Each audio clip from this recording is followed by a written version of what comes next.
This class, as we said every week, is in memory of Jared Olchen. We will learn today about Hannah. Rosh Hashanah is coming up, and the Talmud says that on Rosh Hashanah, three famous Jewish women were answered, their prayers were answered. Biblical women, Sarah, Rachel, and Hannah. Then, that's why on Rosh Hashanah we read in the Torah, the reading of Rosh Hashanah, what we read in the synagogue on Rosh Hashanah is the story of Sarah, that she prayed for she got her blessing, her child Isaac. Rachel, we read in the Haftora, we read the first day of Rosh Hashanah, we read about Hannah, how she prayed and she got her son Samuel. And in the Haftora of the second day of Rosh Hashanah, we read about Rachel. She got Joseph. Just by the way, Joseph came out from jail on Rosh Hashanah too. But that's a whole different story. You'll hear about it probably on Rosh Hashanah. But we will study the Haftorah from the story of Hannah on page 170 from the book from the Marser that we really use for Rosh Hashanah. From the story, we'll go straight there. Want to start? For the first day? There was, yeah. There was a particular man from Ramatayim Zophim, Ramatayim. from Mount Ephraim, whose name was Elkanah. His name, the husband's name, the man was named Elkanah, the son of Yeroham, the son of Elihu, the son of Tohu, the son of Tzuf. I saved you all this aggravation. A distinguished man. He had two wives. The name of one was Hannah, and the name of the other was Penina. Penina. We'll stop right here. He didn't have in the beginning two wives. He had only one wife. Her name was Hannah.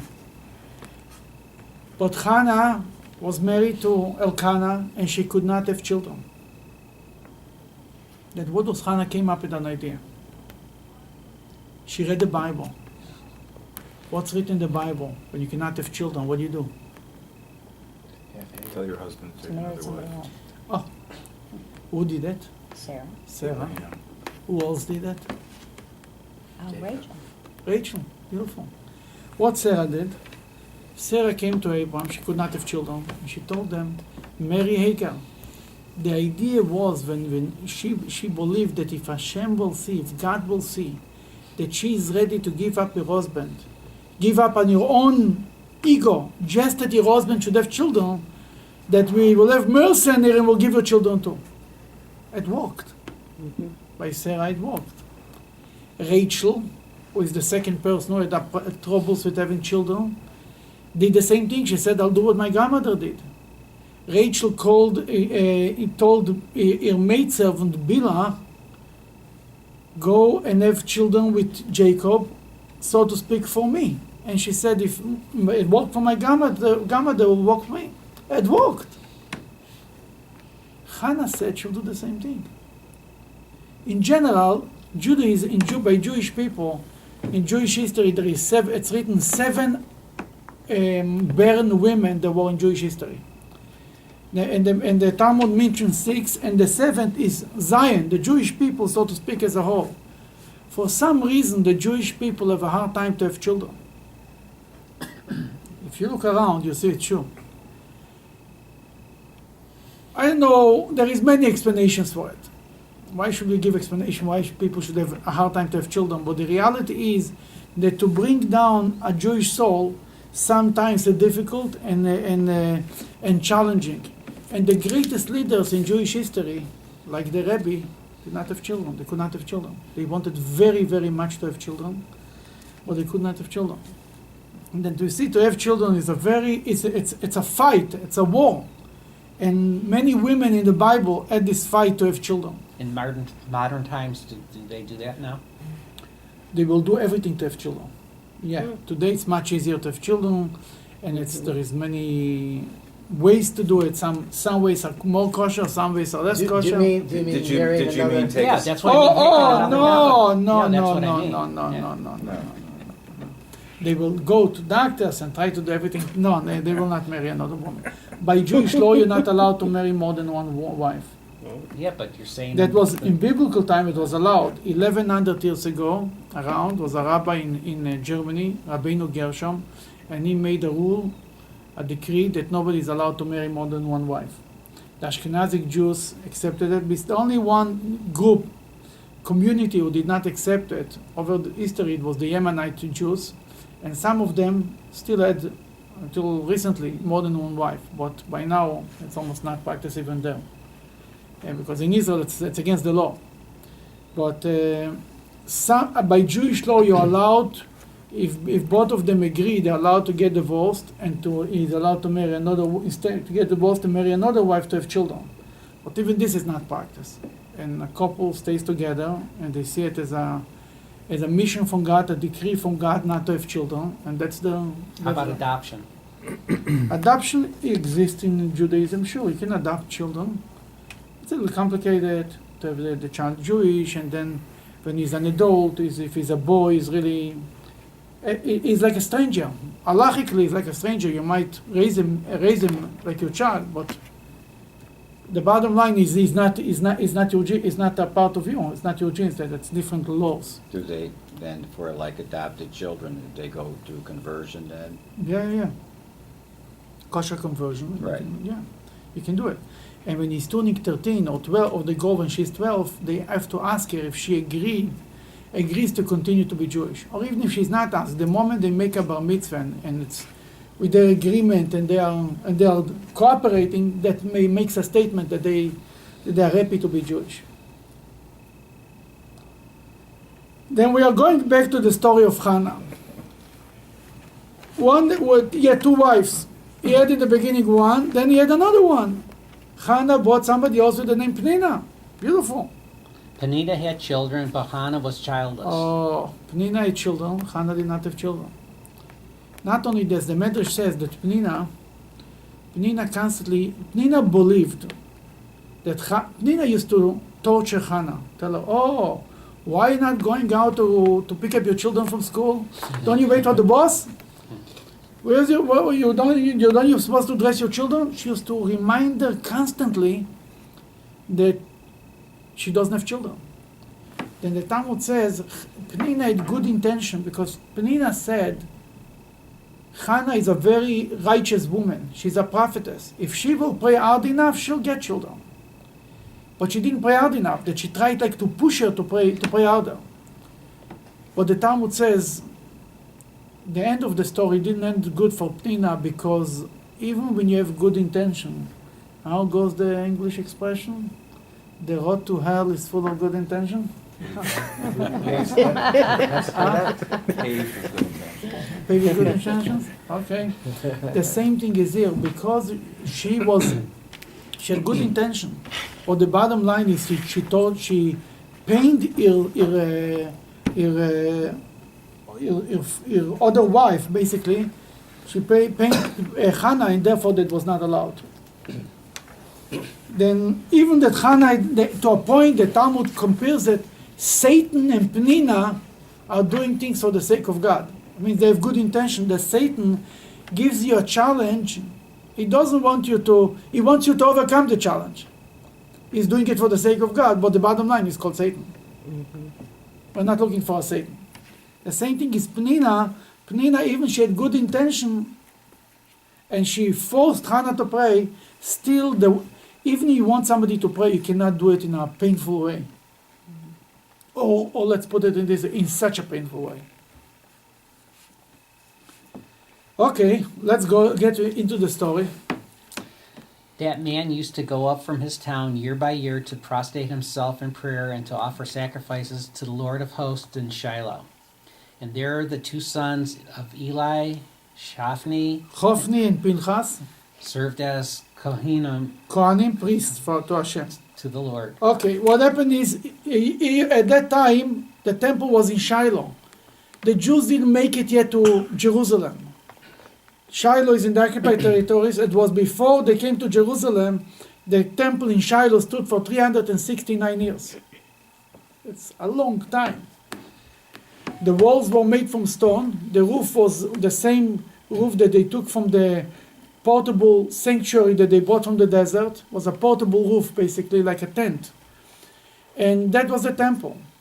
And Elkanah was a righteous man. He inspired people to go to he had to go to Jerusalem or to Shiloh 3 times a year. Pesach, Shavuos, and Sukkot.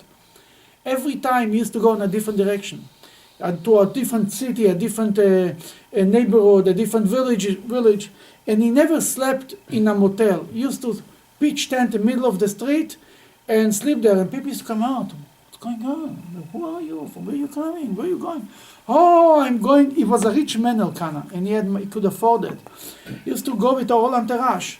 And he just asked him, where are you going? He says, I'm going to Shiloh. Come with me. And little by little, he revived the Jewish people to start to go back to Shiloh. The zchut, the merit of taking, people should go to the temple. And obviously, if people go to the temple, they come back, they are more inspired, they are more Jewish, they're more connected to God, they are nicer, they are better people, everything. That every time he used to go in a different path, different direction. That he always used to go to Shiloh. Want to read? On the day that Elkanah offered sacrifices, he would give portions to his wife Peninnah and to all her sons and daughters. But to Hannah he would give the choicest portion, for he loved Hannah, and also to ease her pain. Okay. Peninnah has children, but the beloved wife is Hannah.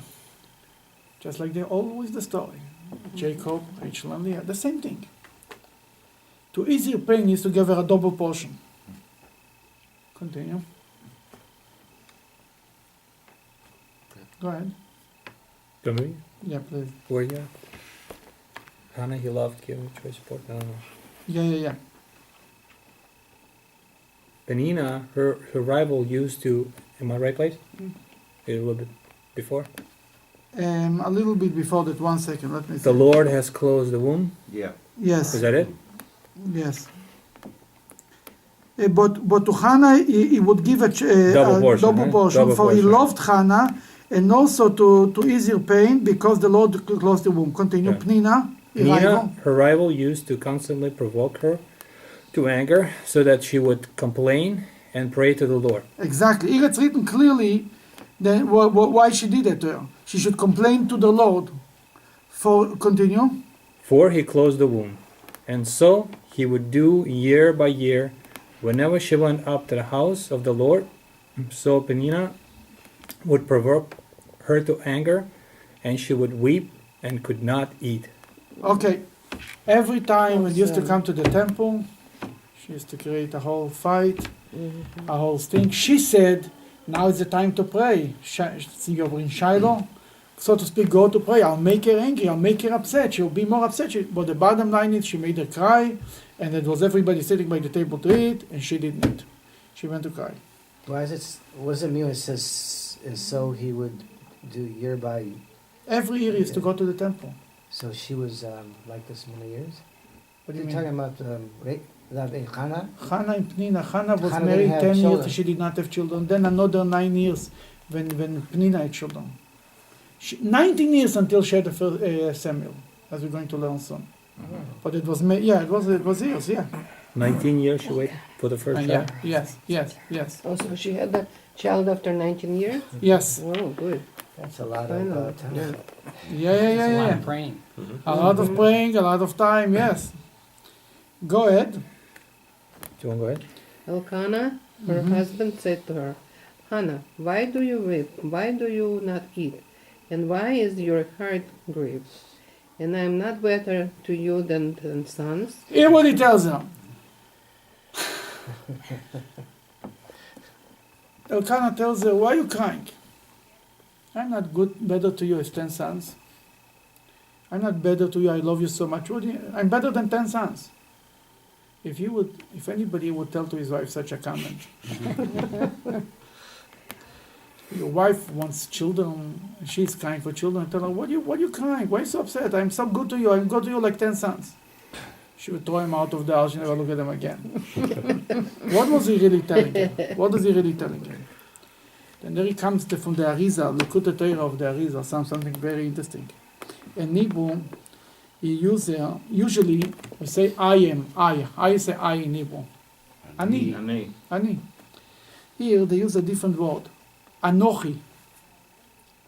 Similar word, but Anochi reminds us about the word. Where is Anochi written? The first word of the Ten Commandments is Anochi Hashem Elokecha. I am your God. What was he really telling her? He told her, not that he is better to her than 10 sons. He told her, you are a prophetess. You have the Anochi. You have God. Isn't God better than 10 sons? That's what he told her. If you're a regular person, fine. Everybody wants children. But you are a prophetess. You understand. You live a more spiritual life. So you have something so more powerful. Then what you so upset? From this that she wasn't comforted, you see that it's more important to have children than to be a prophet. How do we know she's a prophetess at this point? From the hand we know at the beginning. I mean, it goes like this. Hannah is one of the 7 Jewish prophetess. Absolutely. Are there any clues in the text before this? I mean, we're in the first part. No, of I don't Samuel. think so. No. But from the story we know. Now when you look back, it's written Anochi, it makes a little more sense. It's just translated wrong.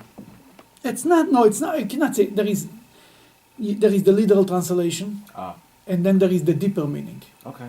To come and to say that Anochi means God and not Ani, but there is many midrashes who say Anochi, they take the word Anochi about God and explain many things, but the literal meaning is I. Okay. Okay. Hannah arose after the eating and drinking in Shiloh, and Eli and Cohen was sitting in the chair by the doorpost of the sanctuary of the Lord, and she was grieved. Okay, Eli was the high priest at that time. And she went after they ate and drink, they offered the sacrifice, and they gave everybody a portion of the meat and so on. And she went to the temple. And Eli, the high priest, was sitting by the entrance of the temple. And she was grieved to her very soul, and she prayed to the Lord, weeping profusely. Okay, she was very bitter. Moras nofesh. She was very, very bitter. She was broken and bitter. And she went to pray to God in the temple. How old was she at this time? According to the mother, she was old. She was not a young girl. But and she cried. She made a vow, saying, Lord of hosts, if you will look upon the anguish of your maidservant, remember me and not forget your maidservant, and give your maidservant a male child. Then I will give him to the Lord all the days of his life, and no razor shall come upon his head. She made a promise. If you give me a child, I'll give him back to you. I'll dedicate him to God. It will not be for me, go out for taking pictures and go out for ice cream and all of this good stuff. He will be dedicated for God. And a razor will not be over his head means what? Nazarite. He will be a Nazarite. He'll be completely dedicated for God. Never shave, never. Never shave his head, yes. Okay. And it was, as she was praying so much before the Lord, that Eli was watching her mouth. She was, continue. Hannah was speaking to herself, only her lips moved, but her voice could not be heard, so Eli thought she was drunk. At that time, the custom was to pray loud. He says a woman stands there and talks to herself. Thought she's drunk. Now, she was praying a lot.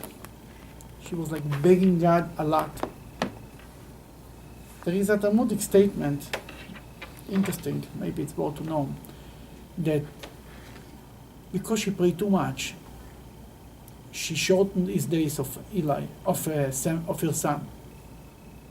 She insisted too much. What means too much and how much is too much, I don't know, but I'm just telling you the statement of the Talmud. Samuel lived only 52 years.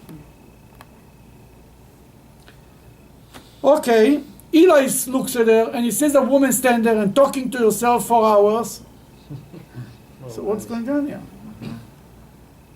Is this with the tradition of praying? The idea of praying silently, the silent Amida, comes from Hannah. There are a few important laws that we learn from Hannah, as we're going to learn later. And one of them is that you pray silent. She was the one who introduced the praying in silent in Judaism. But her lips are moving even though it's silent. So Yeah. Is the tradition that so you can barely hear it, or is it going to be completely Yeah, silent? you have to speak. It's better completely silent. But if on Rosh Hashanah Yom Kippur, it's written that if you want to be able to concentrate, you can make it a little louder, as long as you don't bother anybody around you. Go ahead. And Eli said to her, How long will you be drunk? Remove your wine from yourself. Hannah replied, saying, It is not so, my lord. I am a woman heavy of heart. I have drunk neither new wine nor old wine, but I have poured out my soul before the Lord. She said, I'm drunk. I'm a bitter woman. I have a lot of pain. I didn't drink wine. I poured my heart to God in front of the Lord. Go ahead. Do not regard your No. maidservant as a wicked woman, for it is due to my great distress and vexation that I have been speaking until now. Exactly. She was so upset, that's why she was speaking so much. Eli replied and said, Go in peace, and the God of Israel will grant your request which you have asked of You know him." what happened there is? Eli accused her of being drunk. Jewish law says you're not allowed to enter drunk into the temple. Actually, the two sons of Aaron entered drunk and they died. It's written in the Bible to the Kohen's, Yain v'sheichor al teish, you should not drink wine or alcohol before you enter the temple.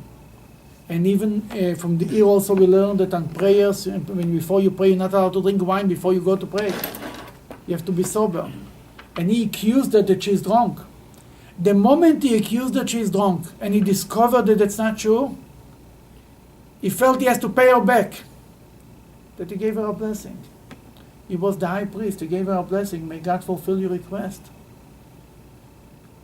Eli's blessing worked. That's what it was. She got Eli in trouble. He accused her for being drunk. That he felt he has to pay her. He has to pay off.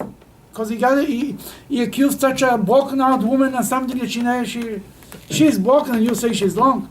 That he utilized his spiritual powers and he gave her a broche. He said, what do you need? You need a child. Hashem will fulfill your blessings. The blessing of Eli worked. Now, he didn't know she was a prophetess. No, he didn't know. Obviously, if he wouldn't tell her that you're a drunk. Right, well, that's right. Right. Yeah. There is some commentaries who say something very interesting. That on the breastplate of the Kohen was able to see the answers. You know, there is every letter is to be lighten up. Then the high priest looked on his own breastplate and he saw the letters Shin Chaf, Chaf Shin Reishei. These letters depends how you put them together. It could mean shikora, shiker. It could mean kosher. Ksheira means she's a kosher woman, she's a good person. Shiker means she's drunk. Eli didn't arrange the letters the right way. 4 letters were lighting up, but they didn't arrange the letters the right way. He made a mistake. This mistake gave her a blessing. She was lucky enough that Eli accused her and he gave her a bracha. Then it all was the end of Hashem here. For sure. The breastplate was then before the temples? No, The Kohen? sure, it was from the desert, from Aaron, right? The first breastplate is in the Torah. Was it it's made the of same- gold? It's the same one. It's made of everything, yeah. It was the 12 stones of the two, and every stone was written one of the name of the tribes, and that was one of the way to communicate with God.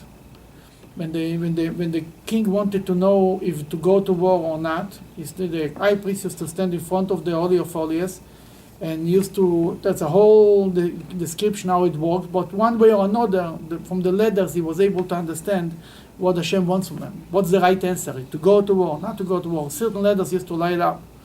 Now you have to have muzzle to connect the letters to understand the messages the right way. Sometimes Hashem sent us messages and we don't get it. Here she got a blessing.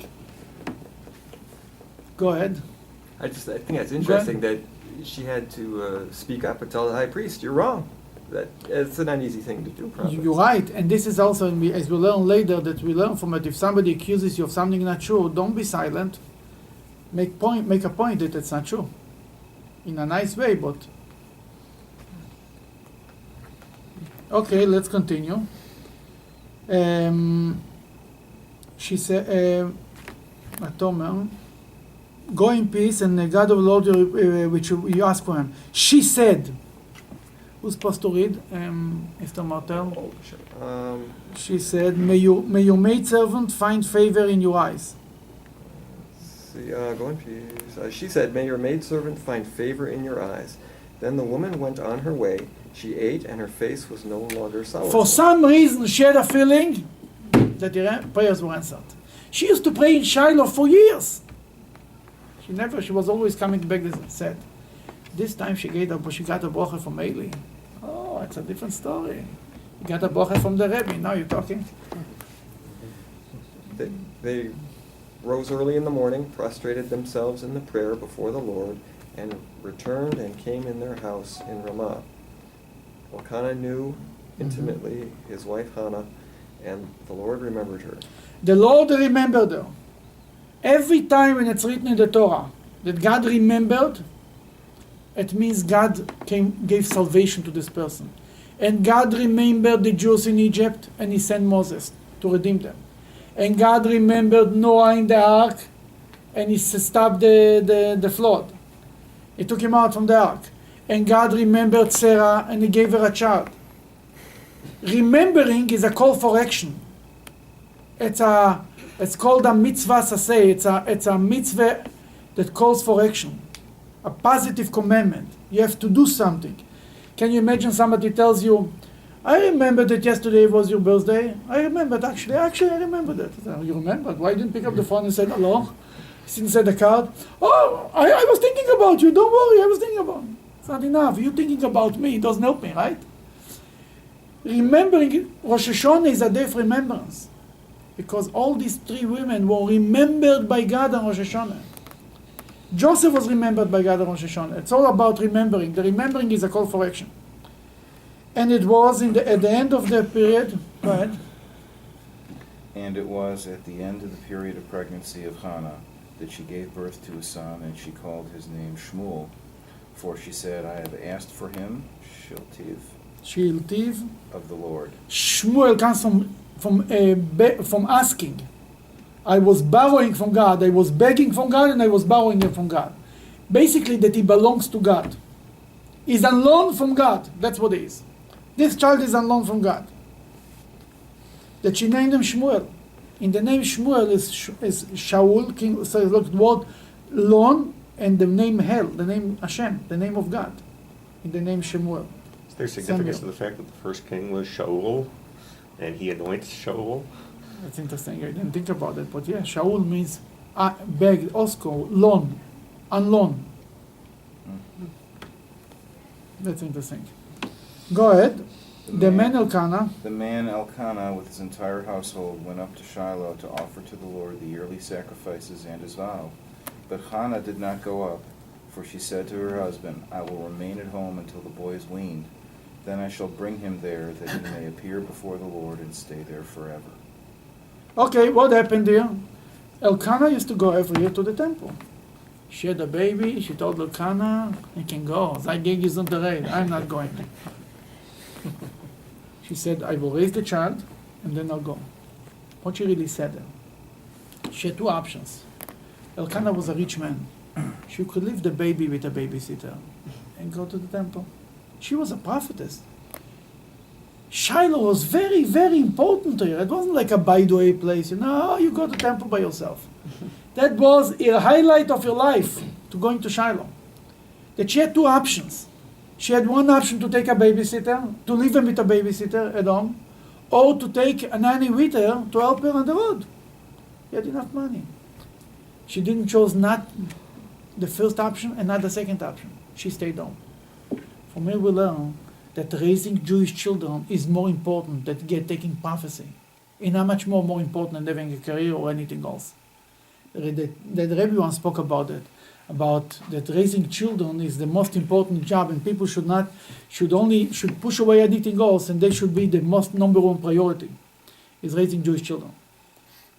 Then, after this talk, some Chabad women who were involved in Chabad work said to the Rebbe, maybe I should stop everything and be home. The Rebbe said, I didn't talk to you guys. I talk to people who have other careers. If you will not do it, then who will do it? Okay. Kohen? And I shall bring him there, that he may appear before the Lord and stay there forever. Elkanah, her husband, said to her, do what is best in your eyes, and stay until you have weaned him. Only may the Lord fulfill what you have spoken concerning him. What she's spoken? She's spoken she will give him up to God. She will dedicate him to God. She will dedicate Samuel to God. So the woman stayed and nursed her son until she weaned him. When she weaned him, she took him up with her, together with 3 bullocks, 1 ephah of flour, and a skin flask of wine, and she brought him to the house of the Lord in Shiloh. The boy was still very young. They slaughtered the bullock and brought the boy to Eli. To Eli. Eli. She brought the boy, the little boy that she finally had, she brought him to Eli. She brought him to the temple in Shiloh. So how old would you say he was? He was young. Okay. Very young. 2 or 3. Yeah, she just stopped breastfeeding. I mean, what maybe breastfeeding was at that time longer, whatever. And he was young, no question about it. She said, The boy was still very young. yeah, I can't see the print so well. it's okay. Oh, She said, please, my Lord, as surely as your soul lives, my Lord, I am the woman who was standing here with you praying to the Lord. It was for this boy that I prayed, and the Lord granted me the request which I asked of him. Therefore, I have also lent him to the Lord. As long as he lives, he is loaned to the Lord. She told them, this is the boy that I prayed for. This is the child. Do you remember me standing there and crying and begging? Here is the boy in front of your eyes. And now I'm supposed to dedicate them for God. I'm supposed to lend them for God. Go ahead. And he bowed there unto the Lord. Hannah prayed and said, my heart exults in the Lord. My glory has been raised by the Lord. My mouth is open wide against mine enemies. For I rejoice through your salvation. There is none holy as the Lord, for there is none aside from you, and there is none mighty as our God. It was like a whole prayer that she said to God. These are a series of praises, basically. Yes. But it's also a lot of theology in there, too. Absolutely. Why is she, waxing forth as a theologian here? That shows that she was a prophet. She wasn't a regular person. Go ahead. You want to continue? Yeah. Do not talk so exceedingly arrogantly. Let not a silence come out of your mouth. For the Lord is a God of thoughts, and by him all deeds are reckoned. Basically, God controls everything, and is in charge of life. The bows of the mighty are broken, while those who had stumbled are girded with strength. Basically, she says, people who think they were very strong became weak, and people who were weak became strong. We don't know. We don't know what to expect. It's controlled by God. Did she have only this baby in the No, she had more children later. Oh, she had more? She had 5 children. Okay. Hannah had 5 children. She had another 4 children after him. Samuel she gave up to God, and he became the prophet. And we know about Samuel. Right. The other 4, I don't know what was the names. Really? Yeah. Nothing written. she was taken to the bus stop. She was taking the other one to the Little bus. bus. Yeah. That was very good, Corey. So after 19 years, she had She's 5 taken them to the children. bus. Yes. Right here. Those Continue. who were- Those who were sated have hired themselves out of bread, while those who were hungry have ceased to be in want. While the barren woman has given birth to 7, she had many children and bereaved. The Lord Basically, the woman who could not have children had many, and the woman who had many children lost some of her children. Penina lost some of her children because she was torturing Hannah. Continue. The Lord puts to death and restores to life. He brings down to the grave and raises up. The Lord makes poor and makes rich. He humbles, he also exalts. He raises the poor from the dust, lifts the destitute from the dunghill, to sit them with nobles, and gives them inheritance, a seat of honor. For the pillars of the earth are the Lord's, and he set the word upon them. Okay, you want to continue? Basically, she says in this all long prayer that God runs the show. God makes people rich, makes people poor, live, everything. It's the end of God. Go ahead. But before we get there, Yeah. one of the lines there, he brings down to the grave and raises up. That's one of the sources of the concept of resurrection. Mm-hmm. Okay, how is that understood? Why is resurrection a theme that she's talking about here? Again, She is it talks control? about everything, that everything is controlled by God, from rich to poor, from hungry to satisfied, from life to From death, birth to death. from everything. That's what she brings it. He guards the feet of his pious one, but the wicked are silenced in darkness. For not by strength does man prevail. Those who contend with the Lord will be crushed. He will thunder against them in heaven. The Lord will judge the furthest corners of the earth, give strength to his king, and raise the glory of his anointed one. Who is this anointed one? Moshiach. The anointed one means Moshiach. That she already spoke about. She prayed all the way to the time of Moshiach. Well, first thing, it's going to be the king, the immediate king coming up, Yes. obviously. How do we know it's a messianic prediction in that sense? During Mashiach, because we know that it didn't happen yet, really, in a full sense. This is the 2 pages we're going to learn now. They're two separate. Yeah, 2 separate pages. Yeah. To take 2, both of them. I didn't have time to make 2 normal copies, but Oh, we can share. Just leave it there. everybody else? No. Yeah. It's 2 pages. Yeah. Missing one? I have more. Yeah, you have one. Yeah, I have plenty. Okay. It almost sounds like a sound. Yeah, it's like a sound. It's a phone sound. Yeah, here it is. There's more. There's one more set. You see, we have enough exactly from Hashem. It came out to have enough as much as we need. Rav Amnuna said, the Talmud speaks about this story of Hannah and learns a few interesting laws from the story. Rabbi Amnuna said, How many most important laws can be learned from these verses relating to Hannah? Now Hannah, she spoke in her heart. From this we learn that one who prays must direct his heart. Only her lips okay, that moved. first of all, he spoke in your heart. That means to say you have to think about what you say. When you pray, you have to be concentrating. You have to be focused. You cannot just say the words and not think. She came out from her heart. Her prayer, believe me, was a prayer.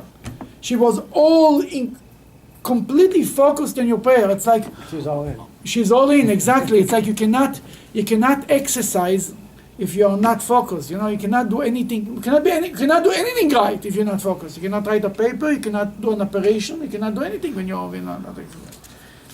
Okay. The second law we learn is only your lips moved. Go ahead. From this we learn that he who prays must frame the words distinctly with his lips. He has to be able to say it clear. Not like people, sometimes I tell people, if you pray, it looks and they say, it doesn't mean, It's not, You have to say it with your mouth. Prayers have to be recited with your mouth, not with your eyes. And that's what you learn, that's another thing you learn from her. Go ahead. But her voice could not be heard. From this, it is forbidden to raise one's voice in the tefillah. On the prayer, you're not allowed, the silent Amida, you're not allowed to raise your voice, because you're confusing other people. And also because you sound, it's written because you sound like you don't believe that God hears quietly. He doesn't hear well, you have to scream. The story goes that once a guy in the synagogue was screaming, praying loud. A rabbi came over to him and told him, you ever tried in a good way with God? Why are you yelling? Why are you making such noise? Try in a good way, maybe he will understand you better. Give him a chance. Therefore Eli thought she had been drunken. From this, that a drunken person is forbidden to say the tefillah. Eli thought she was drunk, so she was drunken, who cares? From here we learn that a drunk person is not allowed to daven. He's not allowed to pray. He has to wait until the wine wears off, and then he should pray. And Eli said unto her, How long wilt thou be drunken, etc.? Rabbi Eliezer said, From this we learn that one who sees in his neighbor something unseemly must reprove him. Aha! She told why Eli could be on the side. Say, well, why am I to interfere? It's his business. It's not my business. Nobody today, society wants to tell anything to anyone. If you say somebody is doing something, who knows something is doing wrong, is in the temple, in the holy temple. He was in charge. He was the high priest. He felt that it's his place to tell her in a nice way, but to tell her that for how long you're going to be drunk. What about Purim? Everybody Purim, drunk you're on allowed to be Purim? drunk after the service. Oh, after. Okay. After davening, not Okay. before. Yes, Okay. absolutely. Go ahead. Mr. Martel, please. And Hannah. And Hannah. Sorry. The beginning of the second paragraph. And then And Hannah answered and said, No, my lord.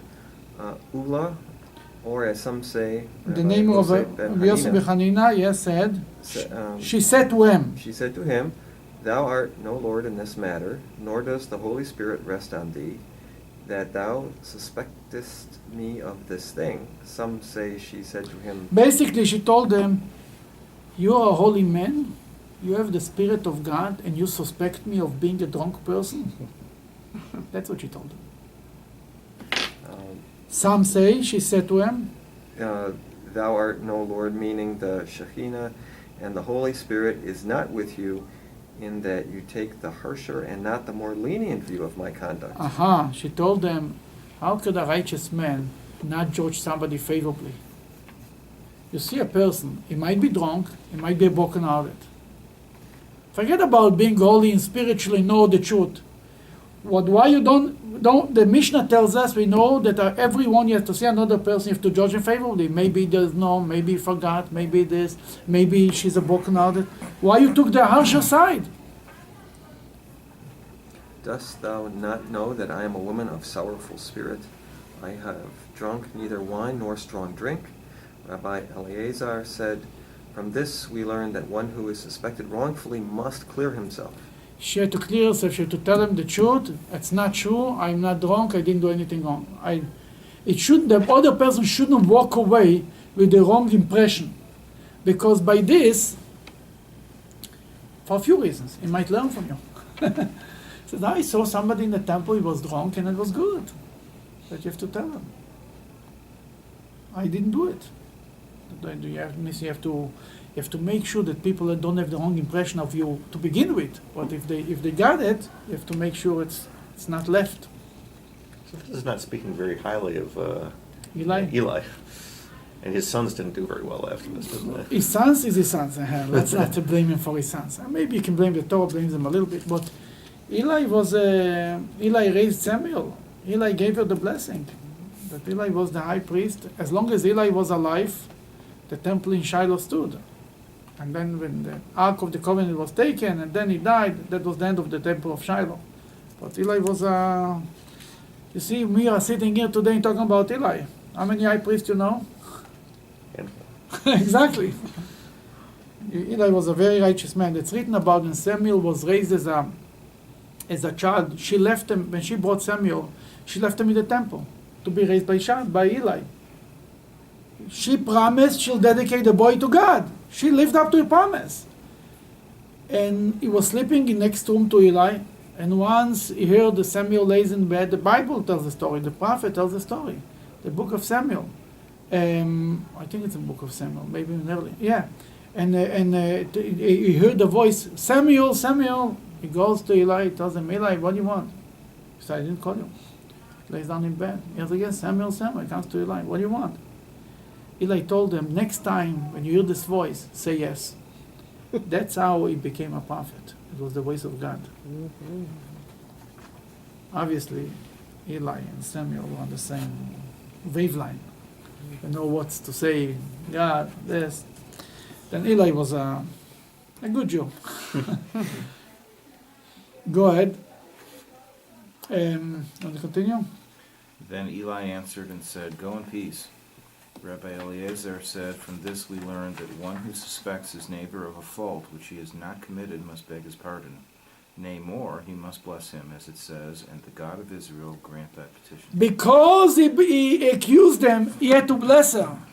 And that was the best thing that ever happened to her. That he accused her, and because he accused her, he had to bless her, and then she had the baby, the blessing for the baby. And she vowed a vow to, and said, And she vowed a vow and said, O Lord of Zebaoth, Tzvaot, Ost. Rabbi Eliezer said, From the day that God created his world, there was no man called the Holy One, blessed be he, Tzvaot, Zoth, the Lord of Hosts. until Hannah came and called him Tzvaot. Zebaoth. Said Hannah before the Holy One, Blessed be he, sovereign of the universe, of all the hosts and hosts that thou hast created in thy world. Is it so hard in thy eyes to give me one son? Hannah told them, You're the host, the God of hosts, means you have armies and armies of people. One child? What I'm asking? I tell many times people are looking for a shidduch. You're looking just for one. Oh, we cannot find, it's busy. She asked him, okay, go ahead. A parable. To what is this matter like? To a king who has made a feast for his servants, and a poor man came and stood by the door and said to them, Give me a bite. And no one took any notice of him. So he forced his way into the presence of the king and said to him, Your Majesty, out of all the feasts which thou hast made, is it so hard in thine eyes to give me one bite? One bite, that's it. Go ahead. If thou wilt indeed look unto the affliction of thy handmaiden, and not forget thy handmaiden, but will give unto thy handmaiden, Rabbi Yosef Bar Hanina said, why this 3 times? Why she said why handmaid these 3 times? handmaidens? Hannah said before the Holy One, Blessed be he, sovereign of the universe. Thou hast created in woman 3 criteria. No, you know what? Let's skip this. Let's go continue. But will give unto the handmaid a man child. What does this mean by the word a man child? She asked for a zera anashim, a child of men. What she exactly meant with it? Rav said, a man among men. You see it? Next paragraph. Okay, here, Samuel said, No, first of all, Rav said, a man among men means to me should be like every normal. Not too special. I don't want a genius. I want a regular guy. Samuel said, See that will anoint 2 men, namely Saul and David. I want a man that will anoint 2 people. Zera Anashim, literally the translation for the word, what she said, Zera Anashim means a seed of men plural. She says, you should give me such a child that will anoint 2 kings. He ended up to anoint, Samuel ended up to anoint King Saul and King David. That's what he meant. That Rav said, she just said, give me a man, a normal guy, I'm not asking for anything special. Samuel said, go ahead. So, Okay. namely, Wait a minute. See, yeah. Rabbi, Seed will Rabbi anoint 2 men. Yohanan said, See that will be equal to 2 men, namely Moses and Aaron. According to the Talmud, Samuel was so great, like Moses and Aaron put together. As it is said, As it said, Moses and Aaron among his priests, and Samuel among them to call upon his name. basically from one verse in the Torah we can see that Moses and Aaron are compared together like Samuel. The rabbi said, seed, Seed that will be merged among men. When Rabbi Dimi, came from Palestine, he explained this to mean neither too tall nor too short, neither too thin nor too corpulent, neither too pale nor too red, neither over clever nor stupid. a regular child, not too smart, not too this. Nobody should pay attention to him. He should blend in. Go ahead. I am the woman that stood by thee here. Rabbi Joshua ben Levi said, From this we learn that it is forbidden to sit within 4 cubits of one saying tefillah. Basically, he stood by you. There is a Jewish law that says that when somebody prays the Amidah, you're not allowed to sit next to him. You have to give him space, 4 cubits. Or you're not allowed to pass by in front of him, because you might confuse him. That's that if you stand there, if somebody still continues the Amidah, you're really not allowed to sit down. You have to wait until you finish the Amidah, then you can sit down. If you sit down next to him. If it's more space, then you can do it more than 4 cubits, but not next to him. Now Hannah, she spoke in her heart. Rabbi Eliezer said in the name of Rabbi Yossi ben Zimra, Zimra, she spoke concerning her heart. She said before him, Sovereign of the universe, among all the things that thou hast created in a woman, thou hast not created one without a purpose. Eyes to see, ears to hear, a nose to smell, a mouth to speak, a hands to do work, legs to walk, with breasts to give suck. These breasts that thou hast put on my heart, are they not to give suck? Give me a son, so that I may suckle with them. she said to God, everything has a purpose. You gave me eyes, you gave me ears, you gave me breast. Why you don't give me a chance to use it for its purpose? That's what she told to God. Rabbi Lozo also said, Hannah spoke Insolently toward heaven, as it says, and Hannah prayed unto the Lord. This teaches us she spoke instantly toward What's heaven. instantly? That's not a good Disrespectful. word. Oh, she was like angry with God. Instantly, yeah. There is a story about Shazar. Shazar was the third president of Israel. Shneur Zalman Shazar. If you go online, you will see the name. This Jew was a grandson of he came from a Hasidic family. That's why his name was Shneur Zalman, like the Alter Rebbe. He came from the very, very distinguished Hasidic family. But he tells a story about his grandfather who could not have children. And when he had a children, they used to child like as babies. And every year she used to tell him, you're going to the Rebbe, ask for a broche. And he used to say, yeah, I'll ask. And he used to come, the Rebbe gave him a broche, he came, but nothing. One year she told them, it was a new Rebbe. The Rebbe before passed away was a new Rebbe, and it's a known thing when there is a new Rebbe, could be many blessings. She told him, now you're going, you're not coming home without a blessing. You better bring a blessing. He went to Rosh Hashana to Lubavitch. The Rebbe was the Rebbe Maharash, the 5th Chabad Rebbe, the 4th Chabad Rebbe. Rebbe Shmuel was his name. His name was Shmuel himself.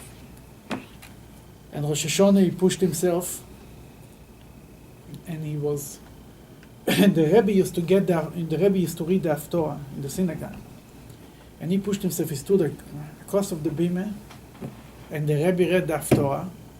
And when the Rebbe said, when it came to the word, to this child I was praying and your prayers will be answered, the Rebbe lifted up his eyes to him and looked at him. He felt, he's done. He got a blessing. But because his wife told him that he cannot come home without a blessing, your feelings are not good enough, then after Rosh Hashanah, he entered the room and he says, my wife told me I cannot come home, I need a brother. He told them, the Rebbe told them, you'll have a blessing, you'll have a child. And you should give him a name after the father. He was in 7th heaven. He flies out of the Rebbe's room, he runs, he takes his peklach, he's on the train, he's on the way home. Sits and starts to think about what the Rebbe told him in his private audience. There's 2 minutes that he had with the Rebbe. And the Rebbe told them a name after the father. Which father? The Rebbe's father. His own father also passed away that year. The Rebbe's father was the previous Rebbe, just passed away. Or his own father. Who should he name him after? For sure it's going to be a child and a boy, but which should he name him after? A whole way home he was in ganzen zerkrochen, confused completely. He didn't know what to think.